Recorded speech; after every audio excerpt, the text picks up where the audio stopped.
कहिलेकाहीँ मानिसहरू हराउँदैनन्, केवल अनलाइनबाट अचानक गायब हुन्छन्। हो त्यस्तै सुजल रातभर फोन चलाउने बानी भएको केटा। रिल्स, च्याट, ऱ्यान्डम स्क्रोलिङ रातभर, त्यो पनि उनी एक्लै बेडमा बसेर मोबाइल चलाइरहेका थिए। बाहिर पानी परिरहेको थियो। अचानक उनको वाट्सएपमा एउटा अननोन नम्बरबाट मेसेज आयो, तिमी अहिले एक्लै छौ होइन? सुजल झस्के। उनी रिप्लाई गर्छन्, को हो? सिन भयो, तर रिप्लाई आएन। केही सेकेन्डपछि फेरि अर्को मेसेज आयो, पछाडि नहेर। सुजलको शरीर सिरिङ्ग भयो।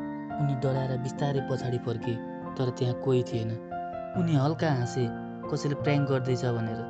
त्यतिकैमा फोन फेरि भाइब्रेट भयो। यसपटक चाहिँ एउटा फोटो आएको थियो। सुजलले त्यो फोटो खोले। त्यो फोटो उनकै रुमको, उनकै बेड विथ चेयर, उनी आफै मोबाइल चलाइरहेको फोटो थियो।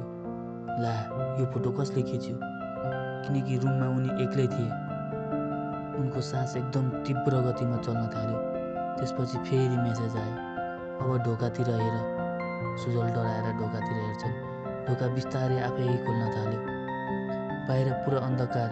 त्यसपछि कसैको हिँड्दै गरेको आवाज सुनिन थाल्यो। सुजल डराएर फोनको क्यामेरा अन गर्छन्। क्यामेरामा पुरै खाली देखिन्छ, तर अचानक स्क्रिनमा ढोकाको कुनाबाट एउटा कालो आकृति देखिन्छ। सुजल डराएर पर्छि हट्छन्। त्यसै बेला फोनमा अन्तिम मेसेज आउँछ, अब तिमी पनि लास्ट सिन हुनेछौ। अचानक पुरा रुमको बत्ती निप्छ। अन्धकार।